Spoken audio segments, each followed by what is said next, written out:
Günün Hüseyin Ağa ova çıkmıştı.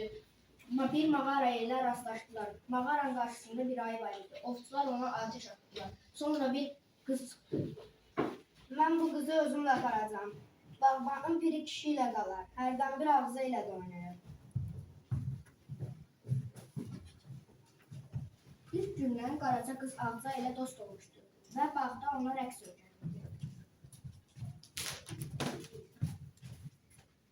Sən bəy qızısan, rəiyyət qızı ilə oturub durmaq sənə heç yaraşmaz.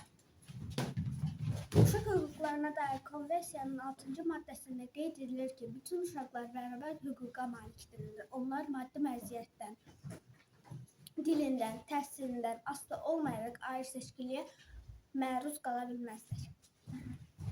Pərcahan xanım yalandan şəhərdə işim var deyib Ağzanı da yanına alıb apardı.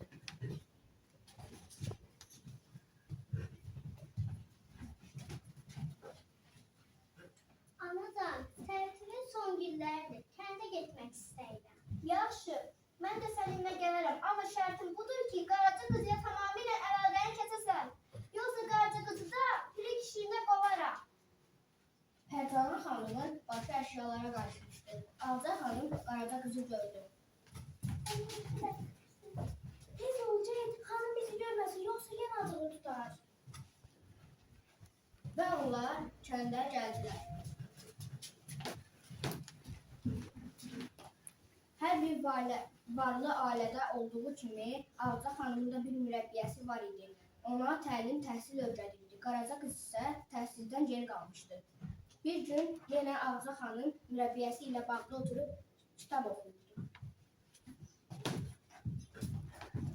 Uşaq hüquqlarına dair konvensiyanın 22-ci maddəsində qeyd edilir ki, hər bir uşağın təhsil alma hüququ var. O nə səsiydi? Qaraca qızın səsiydi. Aa! Nə oldu? Yerim işlədi. Amma sizə qurban olum, Allah xətrinə Ağcanın yarasından qan zəhəri yerə tökür. Qaraca qız bu səsləri eşidib Ağcanın yanına gəldi. Qaraca qız rəfiqəni ölməyə qoyma. Baba, mənə su verir, su. Rəfiqəyə qızım, görüm sən nəsə rəfiqələrəm. Baba, gördün mü başımıza nə gəldi?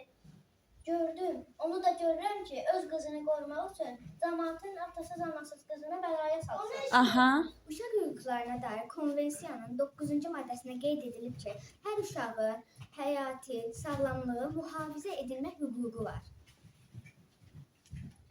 Ya qızım, gedək çumaya, onsuz da bunların yanında qalsa onları əziyyət qılacaq.